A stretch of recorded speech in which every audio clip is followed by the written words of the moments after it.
Boa noite a todos e a todas, sejam muito bem-vindos ao Observatório de Direito Internacional da UFRN. Hoje nós temos o prazer de receber nossa convidada, professora Maria Rosa Lula. Professora Maria Rosa, ela é doutora e mestre em Direito Internacional pela UERN, pela Universidade do Estado do Rio de Janeiro, onde ela foi orientada pela professora Carmen Tiburcio. É professora também, ela é procuradora federal, o currículo dela é imenso, eu vou dar uma super resumida aqui só para a gente ter uma ideia, mas ela é lotada hoje no Núcleo de Atuação Prioritária em Tribunais Superiores da Procuradoria-Geral Federal, e ela é professora de Direito Internacional Privado, de Cooperação Jurídica Internacional, da graduação e do doutorado no IBD, que é o IBDP, Instituto Brasileiro de Direito Público, IDP, desculpa, e é diretora de regulação da educação superior.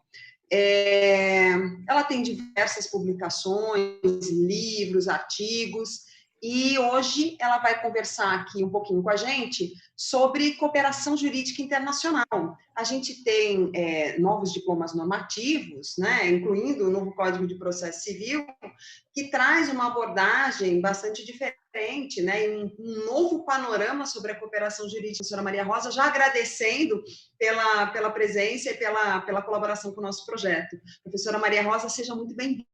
Agradecer o convite. É uma honra para mim, é uma alegria estar virtualmente na UFRN. Seria uma alegria maior se fosse presencial, mas vamos voltar a esses tempos.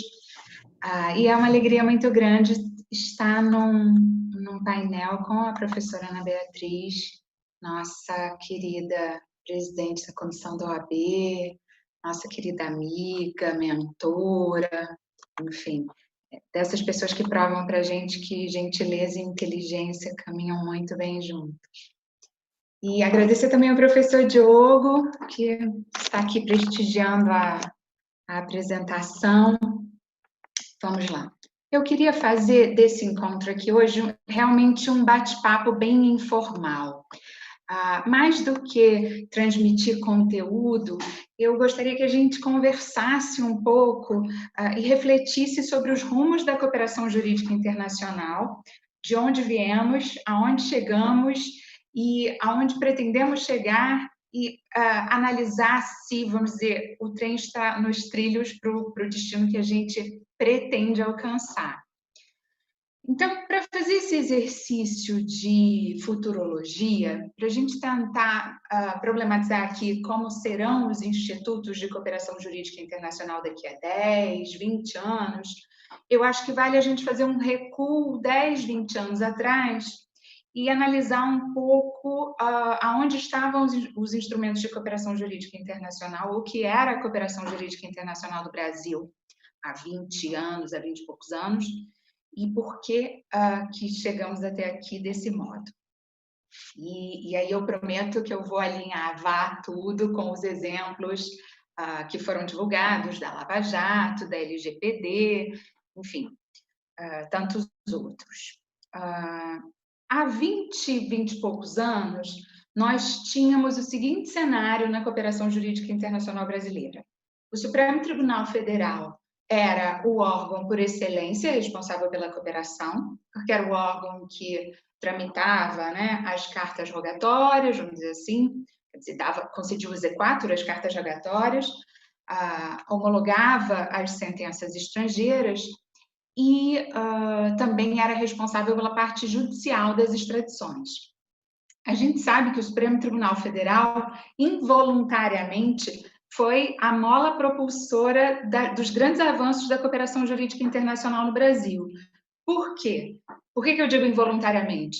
Porque a jurisprudência do Supremo Tribunal Federal, e eu ouso dizer, a falta de compreensão do Supremo em relação ao direito internacional e à cooperação jurídica internacional, inviabilizou completamente que o Supremo permanecesse o órgão judicial responsável pela cooperação. E isso fez com que diversos atores nacionais e estrangeiros dialogassem e se movimentassem para buscar soluções, buscar alternativas à, vamos dizer, à não cooperação que o Supremo Tribunal Federal impunha. Então, são famosos os casos, acho que todos nós já conhecemos, os casos emblemáticos e vergonhosos em que o Supremo se negou a cooperar. O Supremo se negava a prestar qualquer tipo de informação maior do que, vamos dizer assim, um pouco mais complexa do que simplesmente uma citação, não aceitava homologar sentenças estrangeiras cujo réu não tivesse sido citado via rogatória no Brasil, e, enfim, por aí ia, inúmeras restrições, assim, bastante anacrônicas, mesmo para 20, 25 anos atrás. Os jovens acreditam, né, que 25 anos atrás é muito tempo, mas juro que não é. Enfim, há 20 anos atrás já era um absurdo, né? Sem redundâncias, mas há 20 anos já era um absurdo o comportamento do Supremo Tribunal Federal. Então, o que o Executivo começou a fazer para tentar driblar, vamos dizer assim, esse obstáculo que parecia intransponível? O Executivo começou a celebrar, junto com o Itamaraty, né, enfim, os órgãos, os plenipotenciários e os técnicos, começaram a redigir e celebrar convenções internacionais, tratados internacionais, que, vamos dizer, inovavam em relação ao método ortodoxo de cooperação, para fazer com que esses instrumentos prescindissem da análise ou da passagem pelo Supremo Tribunal Federal. E daí a gente sabe, encurtando bastante a história, né, a gente sabe que os MLATs foram redigidos com essa perspectiva, que dali nasce o auxílio direto, que a emenda constitucional 45 tem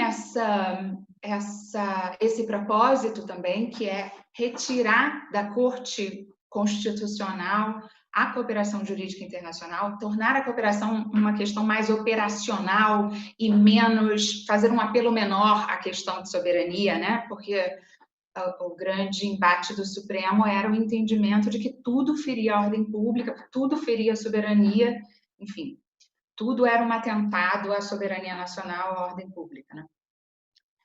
Então, o Brasil conseguiu avançar muito em termos de cooperação jurídica internacional.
Então, na segunda turma era assim, então, gente, artigo tal, acabou, próximo.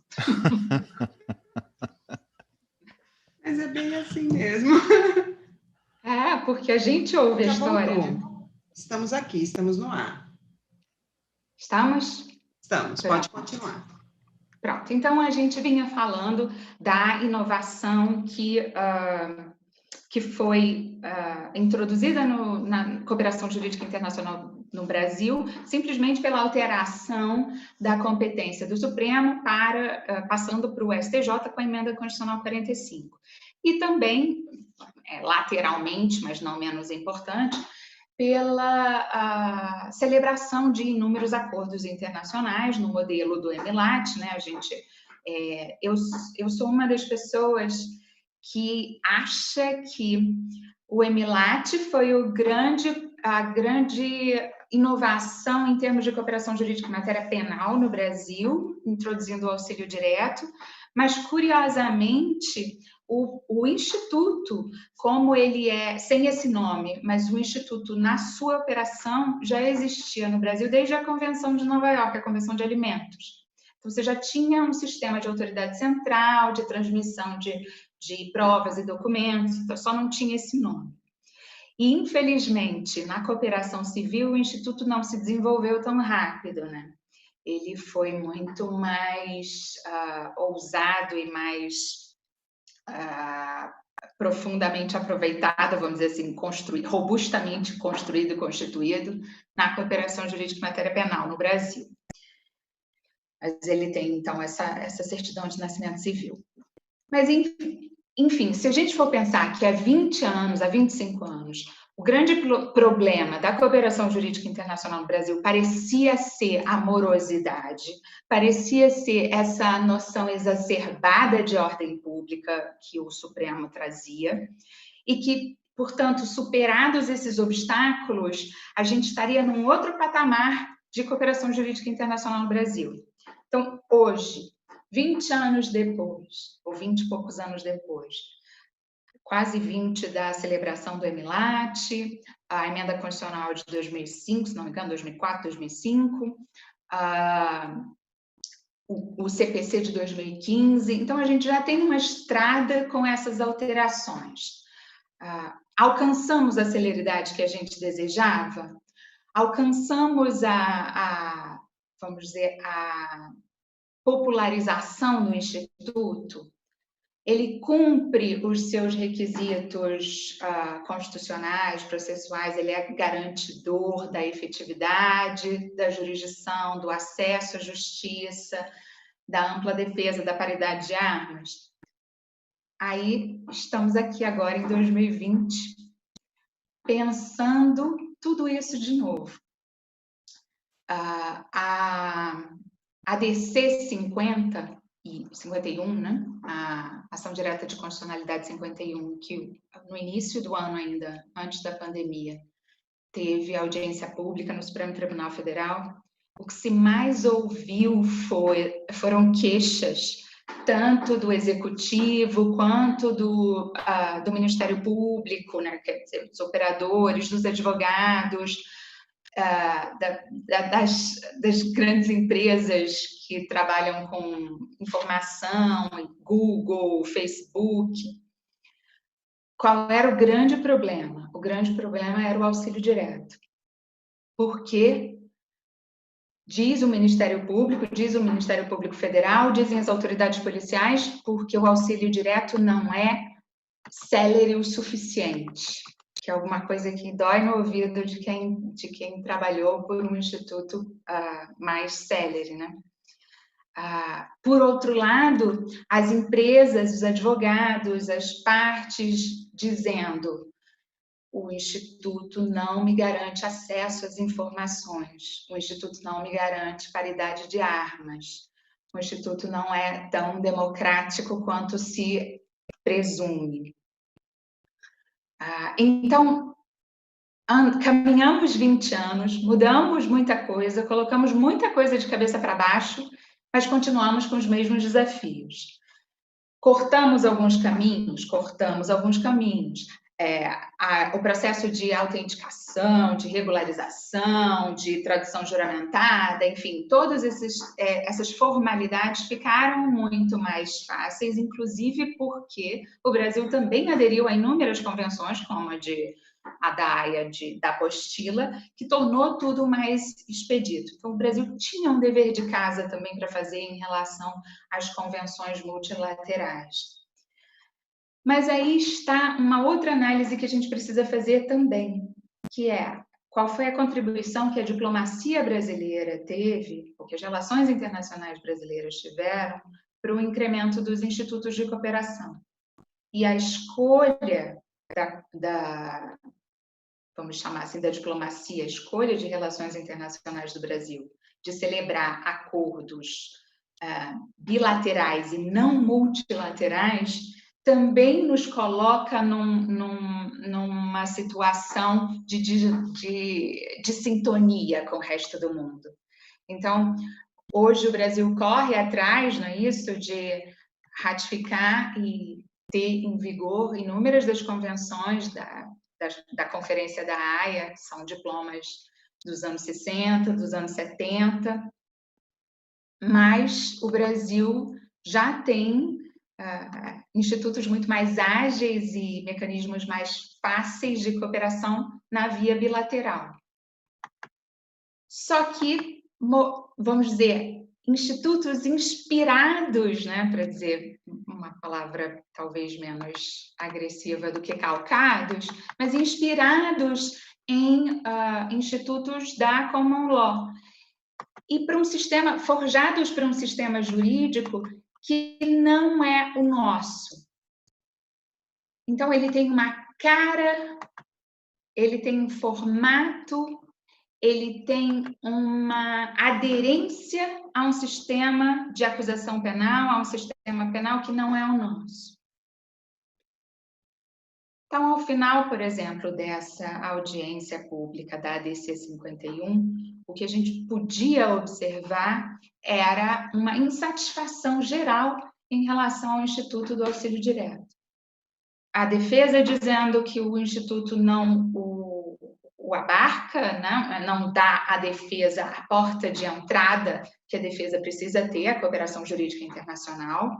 Isso é muito importante que se diga, né? Todos os casos emblemáticos, os casos da mídia, os casos que os alunos gostam, né, de tratar porque saem no Jornal Nacional ou coisas assim, esses casos foram construídos e concebidos para a cooperação, para a acusação e não para a defesa. Até hoje a defesa tem caminhos, se não obstados, muito tortuosos, né? Muito mais difíceis. É preciso uma judicialização para, por exemplo, ter acesso às informações que estão na Autoridade Central Brasileira. Enfim, as portas da cooperação jurídica internacional no Brasil continuam a ser muito restritas, né? A fresta é pequena para a defesa.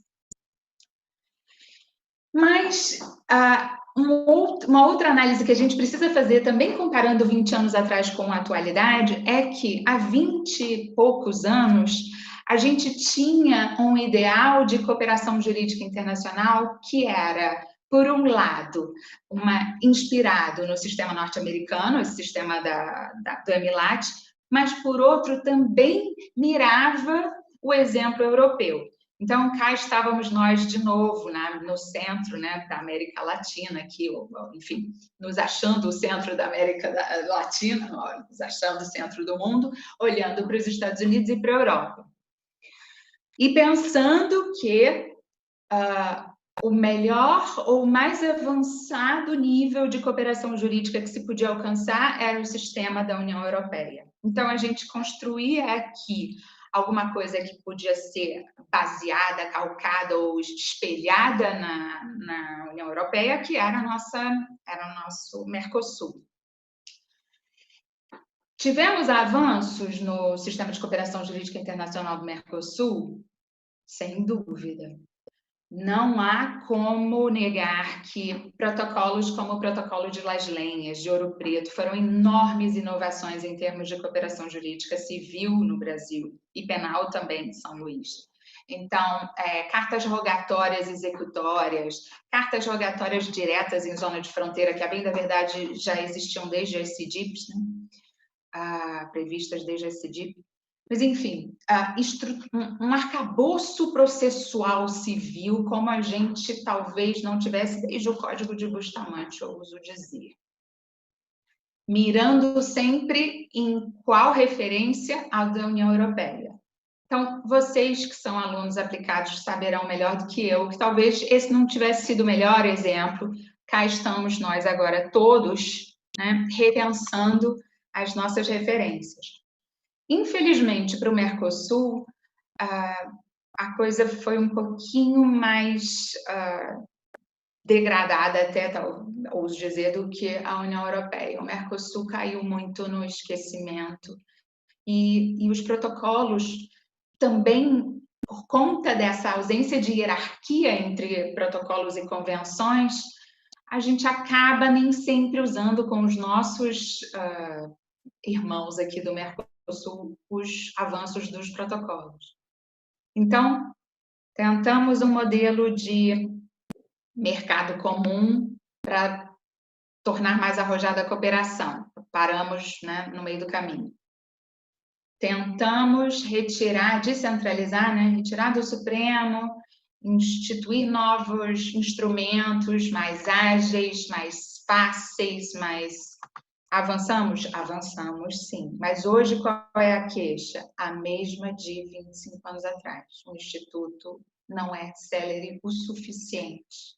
Não é possível que se aguarde a tramitação via autoridade central para, enfim, quebras de sigilo XYZ, casos de, enfim, bloqueios, e isso tudo é um material bastante rico que a gente tem acesso na própria audiência da DC 51. Avançamos em na ruptura de alguns outros tabus, inegavelmente. Podemos pensar, por exemplo, na situação da homologação de sentença penal, né? A homologação de sentença penal para efeitos penais. Esse era um tabu, né? Um tabu que era um desdobramento, uma consequência da ideia de que são os famosos public law tabus, né? Um país não aplicava direito público, né, de um outro país. Avançamos como? Revogamos o artigo do Código Penal? Não revogamos. Fizemos o que a gente faz bem, que é criamos um outro instituto, demos um outro nome, mas que, em essência, ele é uma homologação de sentença penal para efeitos penais, né? Para efeitos de cumprimento de sentença, né? Cumprimento de pena. Avançamos também um pouquinho, né, na questão do mandado Mercosul de captura, também uma inovação muito espelhada na União Europeia, né, no modelo europeu. Mas a gente chega a constatar hoje, com tranquilidade, que os institutos não estão suficientemente maduros em nenhuma dessas frentes. A gente ainda tem uns bons 25 anos, para não dizer mais uns 50, de depuração dos instrumentos. E o que me parece, aqui agora a gente volta para o nosso horizonte, de onde a gente está, para enxergar para o futuro, fazer aquele exercício de futurologia. Me parece que a gente não avança nos instrumentos de cooperação com a lógica do mais do mesmo. Não dá para a gente ficar achando que o aprimoramento do Instituto é unicamente que ele seja mais célere. O auxílio direto provou isso para a gente. A celeridade desacompanhada de outras tantas garantias não significa muita coisa e coloca muita coisa em risco. Então, eu ouso dizer que a reflexão que a gente precisa fazer agora para a cooperação jurídica internacional de fato evoluir é, deixar de olhar para os exemplos europeus para o exemplo europeu e a norte-americano, entender quais são as nossas especificidades, avaliar quais são as nossas necessidades, né? Parece fórmula até de coach, de tão simples que é, né? Aquela coisa assim, vamos olhar para nosso sistema e ver o que está faltando para a gente. Faltam as garantias de ampla defesa, de contraditório, de paridade de armas, que a gente não vai buscar, não vai ter essa resposta bebendo em fontes do sistema da common law. Falta celeridade? Talvez. Nem vou concordar totalmente que falte celeridade, porque falta de celeridade é uma característica de todo o judiciário, me perdoe o judiciário, mas não é só da cooperação jurídica internacional. Mas ainda assim, se a gente quisesse tornar um instituto mais simples, mais ágil, e não necessariamente mais simples, né? Não necessariamente mais ágil, me parece que a resposta seria também um pouco não, vamos usar agora uma expressão difícil para uma internacionalista, né? Mas assim, pela nacionalização do Instituto. Vamos fazer um apelo, porque me parece que esse é o mecanismo de simplificação, vamos fazer um apelo para evitar conflitos, né? Evitar incidências de múltiplas jurisdições, múltiplas legislações de fundo e de processo, enfim. Acho também que o auxílio direto nos deu esse exemplo. O que o auxílio direto, no fim do dia, faz é retirar muitas das camadas internacionais, né, das camadas transnacionais do processo. Então, acho que, uma vez que um espaço comum de justiça não é o nosso horizonte nos próximos 20 anos, a nacionalização dos problemas parece que seria o mais simples a se abordar. Por outro lado, do ponto de vista das relações internacionais, a atualização da agenda de cooperação do Brasil, né, com a ratificação e entrada em vigor desses inúmeros instrumentos, que já estão, muitos deles, negociados e assinados, mas não entraram em vigor, não foram ratificados ainda e promulgados. E eu ouso dizer também a revisão dessa política de celebração de acordos bilaterais, que gera muita confusão, muita confusão. Saber que acordo é o que se aplica, se é um bilateral do tipo A, do tipo B, se é um bilateral, se é um multilateral, enfim. Se a gente pensa em tirar camadas de leis aplicáveis, por que a gente introduz tantas convenções, né, potencialmente incidentes na mesma hipótese? Porque a gente sabe também que não existe hierarquia entre as convenções, né? Se a gente tem uma convenção do Mercosul, se a gente tem um protocolo do Mercosul com a Argentina, a gente tem um acordo bilateral fora do Mercosul, não, um bilateral com a Argentina, a gente tem uma CIDIP com a Argentina, qual a gente vai usar?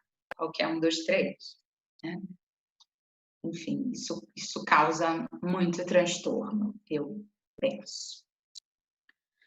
Bom, acho que era um pouco o que eu podia falar em relação ao panorama de qual caminho trilhamos para chegar até aqui e o que é esse exercício de bola de cristal, de pensar quais seriam os avanços que a gente poderia ter na cooperação jurídica no Brasil.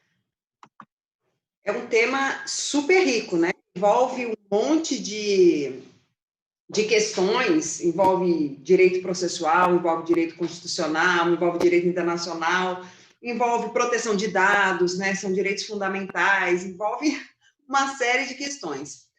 Maria Rosa, eu estava aqui pensando enquanto você falava, você acha possível conciliar o devido processo legal, com ampla defesa, contraditório, paridade de armas, com essa celeridade, essa informalidade que são próprias do auxílio direto? E mais, você acha que o auxílio direto é a grande saída para a cooperação jurídica internacional ser mais efetiva e mais eficaz? Olha, Ana, eu desconfio de soluções simples e únicas. Eu acho que o auxílio direto foi um instrumento importante, necessário. Hoje ele é imprescindível, mas ele não pode resolver todas as questões. E ele está em processo de aperfeiçoamento, assim como, enfim, assim como vários outros institutos, e mesmo os antigos, né? Mesmo a gente viu as mudanças que a homologação de sentença sofreu, né? Um instituto clássico como a homologação de sentença estrangeira, que agora é a homologação de decisão estrangeira, né? Enfim, eu acho, para te responder, não um pouco mais objetivamente, né? Eu acho que a culpa não é do auxílio direto. O problema da cooperação é um problema, sim, de paridade de armas, é um problema, sim, de ampla defesa, mas o algoz não é o auxílio direto. Eu acho que o algoz é, talvez, assim, muito mais uma percepção de que a atividade de persecução criminal, investigatória e tal, precisa estar em uma situação de superioridade em relação à defesa, né? Eu acho que, de algum modo, o nosso sistema propicia um pouco isso. Tanto assim que a gente tem decisões do próprio Supremo, né? O Supremo tem que dizer, não, gente, olha, na súmula, não, peraí, a defesa tem que ter acesso a inquérito, coisas que seriam muito basilares para você construir, se você de fato tivesse um sistema de paridade de armas, né? Mas como me parece que o modelo é todo um pouco desequilibrado, essa distorção se acentua quando a gente fala numa questão que é transfronteiriça, né? Então, enfim, acho que é uma distorção do sistema que se agrava um pouquinho na cooperação. Eu estava vendo essa semana, um colega noticiou num desses inúmeros grupos que a gente tem, né, de discussão de direito, e eu acho que a pandemia potencializou muito esses grupos de discussão, já que a gente não se encontra mais presencialmente, uma decisão super interessante eu acho que foi do STJ, que eu não sei se você chegou a ver, a questão toda era que tinha um negócio jurídico processual, e aí a gente envolve ainda mais, né, essa questão do direito processual. Tinha tido um negócio jurídico processual entre duas empresas, e elas tinham estabelecido uma determinada forma de citação no processo. E aí era um acordo internacional, né, o contrato, né, entre duas empresas que estavam em países diferentes. E houve efetivamente a citação na forma estabelecida nesse negócio de processual, que não era carta rogatória. E esse acordo foi estabelecido antes do Código de Processo Civil de 2015, que trouxe, né, a possibilidade, né, a previsão geral, na verdade, desses negócios jurídicos processuais de maneira mais aberta. E aí eu achei super interessante porque o tribunal manteve a validade dessa citação realizada por uma forma diversa, que é a carta rogatória. Você acha que essa flexibilização dessas regras mais rígidas, porque a carta rogatória é quase que um parto, né?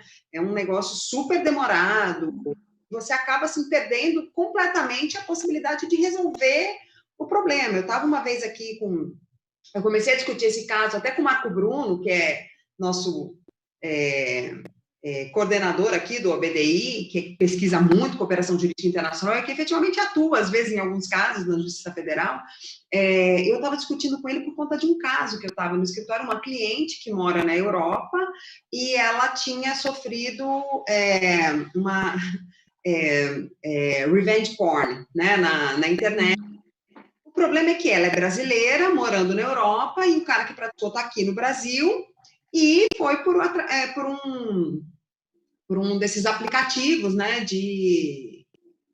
bom, posso falar, né, o nome do aplicativo? Melhor não, né, mas um desses aplicativos, também não sei, já não sei mais de mais nada, melhor não, mas um desses aplicativos, né, e aí ela queria saber, e a gente pensando, né, vamos entrar com uma ação contra ele, mas como é que a gente cita, né, como é que a gente vai fazer a citação dele? Né? Se ele está fora do Brasil, mas quando ele praticou o ato foi praticado no Brasil, e ela também está fora do Brasil. E aí a gente ficou pensando, poxa, talvez quando chegar essa citação para ele, já vai ter perdido o objeto, já não vai fazer mais o menor sentido a ação. E eu queria te ouvir um pouquinho sobre essa questão desse formalismo que a gente tem com relação a essa carta rogatória, e se você acha que o desenvolvimento de outros mecanismos, poxa, a gente está no século XXI, a gente tem e-mail, a gente tem diversas formas de comunicação que são mais rápidas do que a carta rogatória. Eu queria te ouvir um pouquinho sobre isso. Ana, eu acho que esse exemplo do STJ que você está falando, se eu não estou enganada, é um precedente da ministra relatoria da ministra Maria Tereza, que são duas empresas. Esse é um caso interessantíssimo. Eu gosto muito dessa decisão e sempre trabalho em aula pelo seguinte.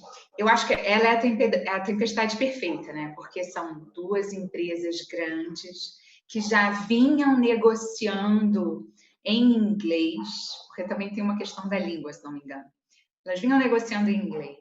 Elas vinham transacionando já por e-mail, né? Alguma coisa assim. E aí elas estabelecem que a citação seria também por e-mail. Então, a empresa é citada por e-mail, se defende no processo e aí a decisão vem para ser homologada no Brasil. Então, eu acho que o STJ foi acertadíssimo. O STJ, de fato, flexibilizou onde podia, né? A gente não pode comparar casos de civil com casos de penal, casos de pessoa jurídica com casos de pessoa física. Enfim, acho que não tem nenhuma ofensa à ordem pública. Pessoalmente, acho que não, né? Porque o Judiciário brasileiro já se manifestou, o STJ já disse que não tem, né? Mas acho que o STJ acertou muito. Não houve ofensa nem violação à ordem pública, contraditório foi garantido, a ampla defesa foi tão garantida que a empresa exerceu a sua defesa. Então, me parece que prestigiar a forma, nesse caso, não seria fazer justiça. Mas aí você me pergunta, Maria Rosa, mas e se fossem pessoas físicas? E se fosse um consumidor? Né? Porque, assim, podia ser pessoas físicas, mas não uma relação contratual, né? Mas sendo uma relação contratual, se for de consumo, eu acho que tudo isso são detalhes que são muito importantes para a gente analisar, infelizmente, no caso a caso. Não vejo alternativa. Se fosse uma relação de consumo, eu tendo a achar que o STJ não reconheceria aquela citação como válida. Enfim, se fosse uma questão de penal, evidentemente que não seria. Então, são vários temperos, nuances e, enfim, colorações que acabam determinando, sim, o sucesso de um sistema de citação ou outro. Então, como regra geral, eu diria, eu sou amplamente favorável à flexibilização de procedimentos e contra excessivos rigores, mas, né, sem querer ser em cima do muro, mas assim, não pode ser em todo caso, não pode ser a pedra de toque a ampla defesa. Se de algum modo essa flexibilização vulnera a possibilidade da defesa, aí eu acho que aí não dá. Para isso existem os institutos, né, de cooperação, e essa é a previsão, e, enfim. Certo, não ajudei, né, porque não tem uma resposta única, né? Tem uma pergunta aqui no YouTube. Doutora Maria Rosa, excelente fala. Gostaria de saber se a inclusão de uma cláusula de garantias constitucionais no auxílio direto seria uma forma de garantia dos direitos e garantias fundamentais. Com certeza, com certeza. Isso nem sou eu que digo, não. Tem inúmeros autores que, né, que falam especificamente sobre isso, em algumas obras já. Acho que não há alternativa, não há saída. Qual é o problema hoje? Por um lado, estamos todos alinhados, inclusive o Ministério Público, que exercita, né, a cooperação jurídica internacional, pelo menos os que escrevem sobre o tema, falam dessa necessidade de se equalizar o Instituto, vamos dizer assim, para que ele possa, sim, refletir para que ele possa garantir a paridade de armas e, de algum modo, permitir à defesa acesso às informações para sustentar sua própria alegação, né, sua própria defesa. Qual é o impeditivo maior, especificamente no caso do EMILAT, que eu acho que são os grandes casos de cooperação, pelo menos os da mídia, os que a gente conhece, né? Os casos com os Estados Unidos, que, enfim, ganham repercussão por conta da Lava Jato ou de outros casos midiáticos. O empecilho, o entrave, é a disposição do acordo, né? O modo como o acordo, o EMILAT, né? A convenção, o acordo, o tratado, como queira, o modo como ele foi redigido exclui expressamente a possibilidade de a defesa utilizar desse expediente para acessar a cooperação.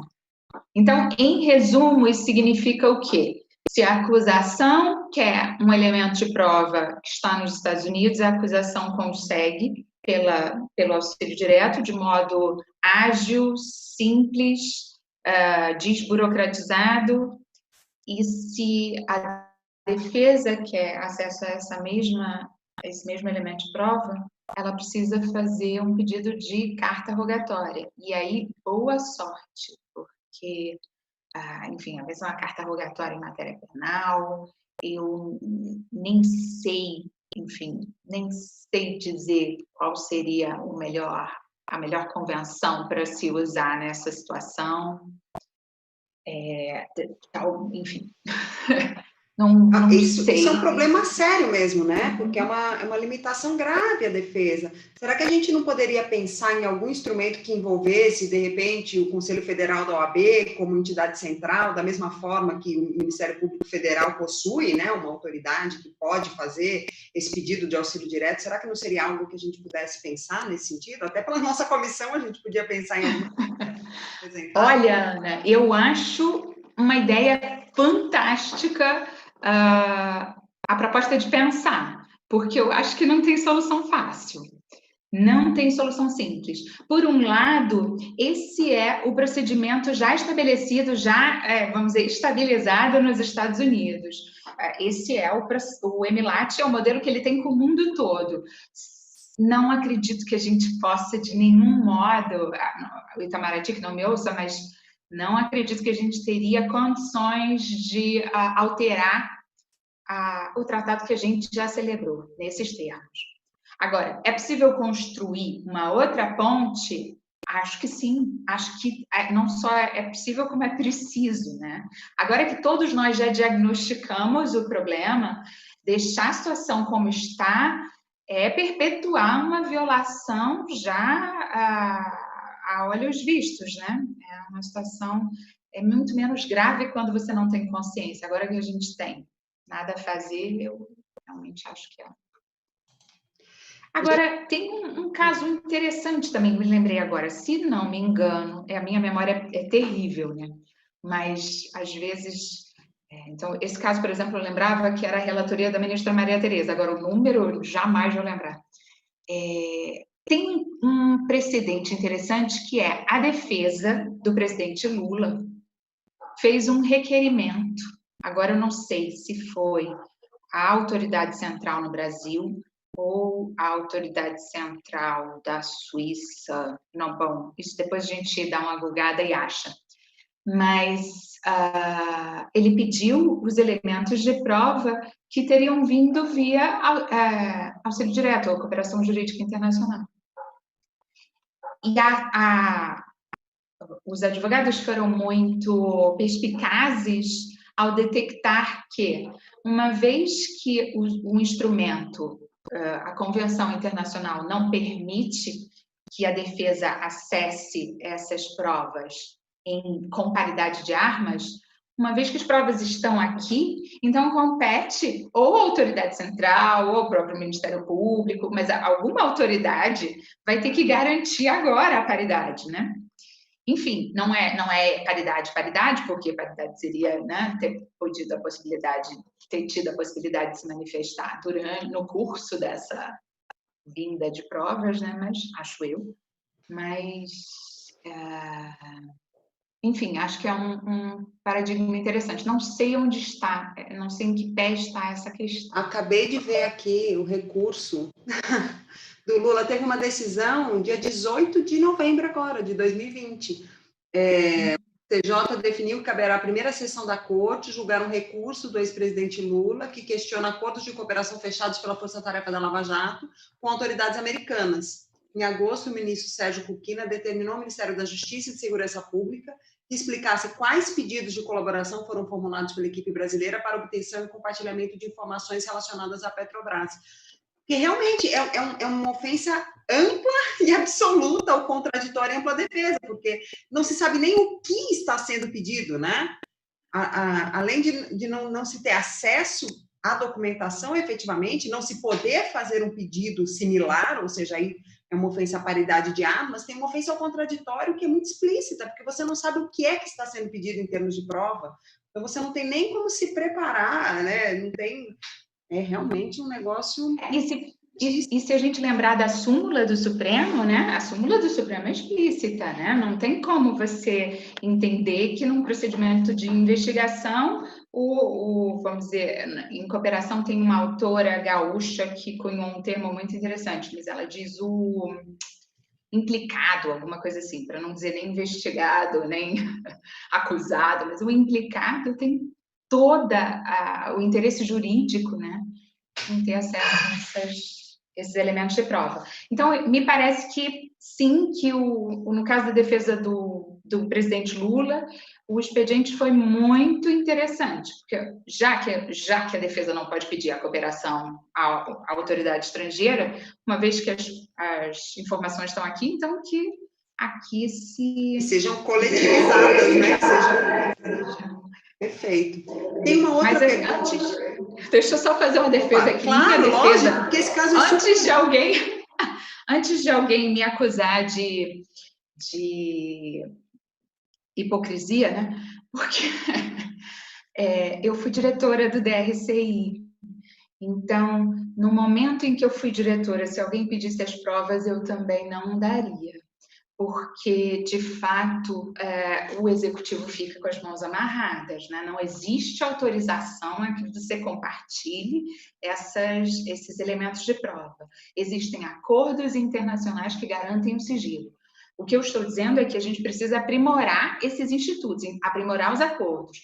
Mas o que não se pode fazer, e aí eu acho que realmente não é possível, não se pode agora descumprir os acordos internacionais. Então, o Brasil está nessa situação em que ele está violando alguma coisa sempre, né? Ou ele viola a paridade de armas e ampla defesa, ou ele viola o acordo internacional. E também, violando o acordo internacional, admite arcar com as consequências, que significaria, como a gente lembra muito do caso da Suíça, por exemplo, significaria o Estado estrangeiro fechar as portas para a cooperação, tanto para a defesa quanto para a acusação, né?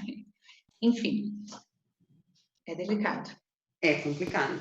E aí tem uma outra pergunta aqui, que é do Paulo, que faz parte aqui do nosso grupo de pesquisa. Professora Maria Rosa, a jurisprudência dos tribunais nacionais acerca da reserva de jurisdição é um fator de dificuldade para uma cooperação jurídica internacional mais dinâmica?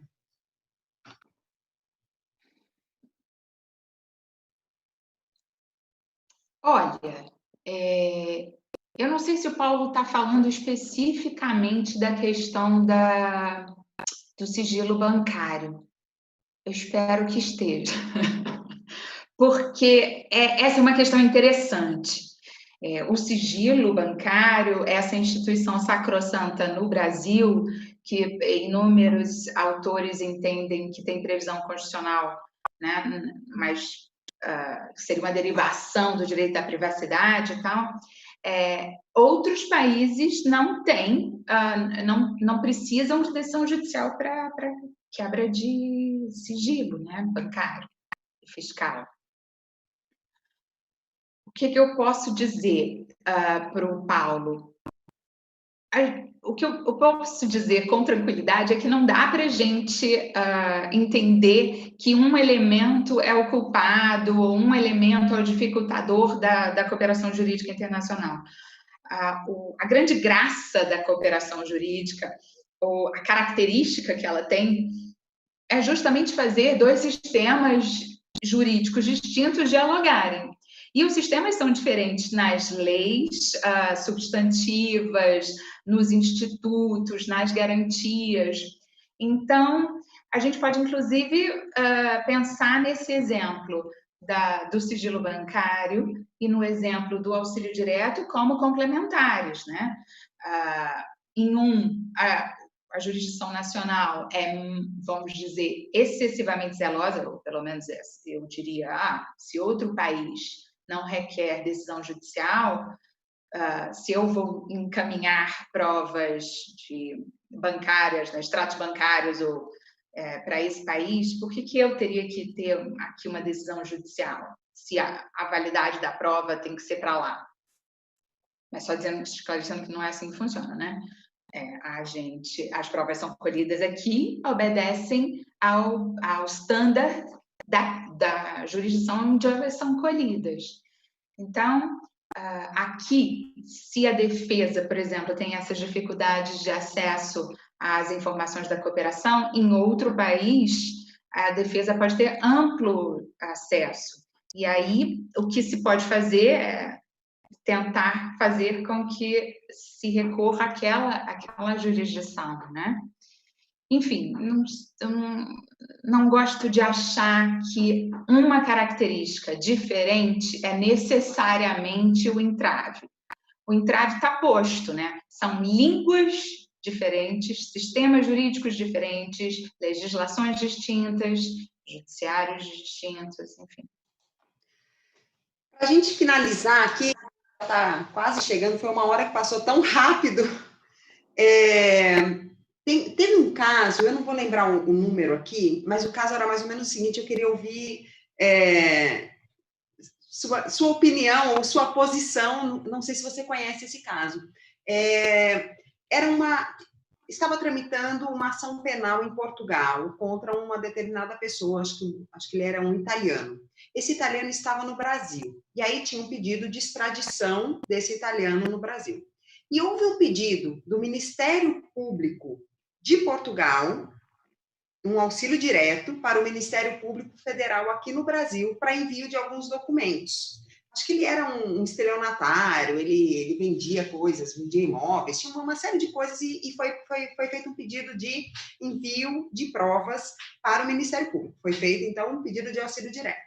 A hora que chegou esse pedido de auxílio direto, ele foi feito via processo. Nos autos do processo de extradição foi feito o pedido, não sei por quê. E a hora que chegou esse pedido, o ministro Marco Aurélio entendeu que, pelo fato do Ministério Público em Portugal fazer parte da estrutura do Poder Judiciário, esse pedido, na verdade, teria que ser feito via STJ e não via STF. Não sei se você conhece esse caso, eu achei super curioso, porque ele lida, né, com alguns conceitos interessantes de auxílio direto e de cooperação jurídica internacional, quem são as autoridades que podem dialogar, e não sei, queria te ouvir um pouquinho sobre essa situação, pelo fato do Ministério Público em Portugal fazer parte da estrutura do judiciário, Marco Aurélio entendeu que aquilo não seria, então, um pedido de auxílio direto, seria um pedido jurisdicional, né, que estaria vindo de uma autoridade do Poder Judiciário. Eu não conheço esse caso, mas ele, de fato, é um caso bastante instigante, interessante. Por quê? o ministro Marco Aurélio Data Máxima Venia fez aquilo que o internacionalista odeia, né? Que ele bilateralizou a percepção do sistema dele, né? Ele diz, já que aqui é assim, então lá... Mas, bom, por esse ponto de vista, ele errou, né? Ele não tem que fazer, vamos dizer, adaptações ou adequações em relação à análise do órgão estrangeiro, olhando para os seus parâmetros. Ele tem que verificar se a autoridade estrangeira no exterior é a competente para a prática daquele ato, né? Pela legislação de quem? De lá, não daqui. Então, ele aí tropeçou um pouquinho no... Vamos botar ele para assistir as aulas da professora Ana Beatriz, processo internacional, né? Ministro Marco Aurélio, professora Ana Beatriz está disponibilizando. Mas, bom, brincadeiras à parte, por um lado isso. Por outro, o ministro Marco Aurélio tem um fundo de razão nessa... Nem sei se foi ele, né? Estão usando ele, pode ter sido até outro. Ele tem um fundo de razão que é o seguinte: o auxílio direto não pode ser usado entre autoridades jurisdicionais, né? Então, se tem conteúdo jurisdicional, não podemos usar o auxílio direto. Então, por exemplo, né, o exemplo clássico que a gente sempre usa em aula, né, é o sistema italiano, em que o juiz pode ser juiz de instrução, ou, enfim, ele é, às vezes, um pouco Ministério Público, às vezes ele é puramente juiz.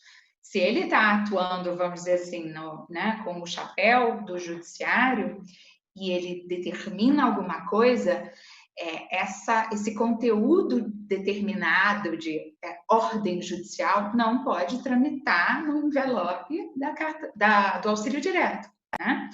Se existe conteúdo a ser delibado, tem que ser pelo STJ, né? E foi isso que eu acho que foi esse o raciocínio do ministro Marco Aurélio.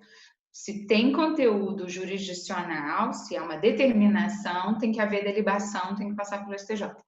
Mas ele definir qual é a atribuição do Ministério Público Português é um pouco demais. A jurisdição dele acaba aqui. Pois Maria Rosa, eu adorei nosso papo aqui, né? Nossa conversa, um tema super legal, super interessante. Acho até que subvalorizado pelos nossos tribunais, né? Acho que, e até pelos nossos atores, né? Desses processos que envolvem diversos países e a necessidade do auxílio direto. Outro dia, eu conversando com o Marco Bruno, a gente sempre tem umas ideias bem diferentes, assim, a gente quer revolucionar o mundo.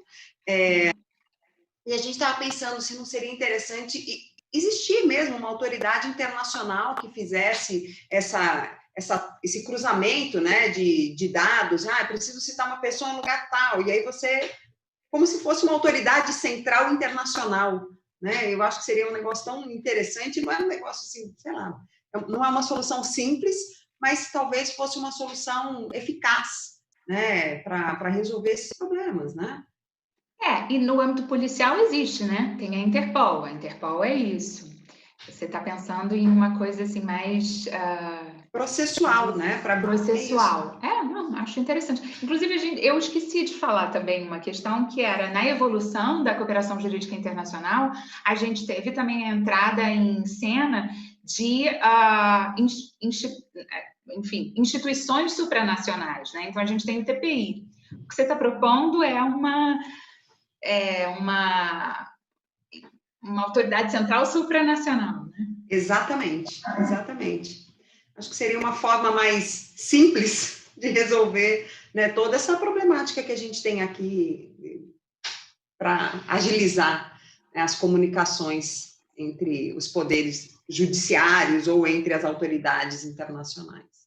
Bom, mas fica aqui a exposição fantástica, né, do histórico do estado da arte que temos da cooperação jurídica internacional. Queria agradecer demais pela sua participação.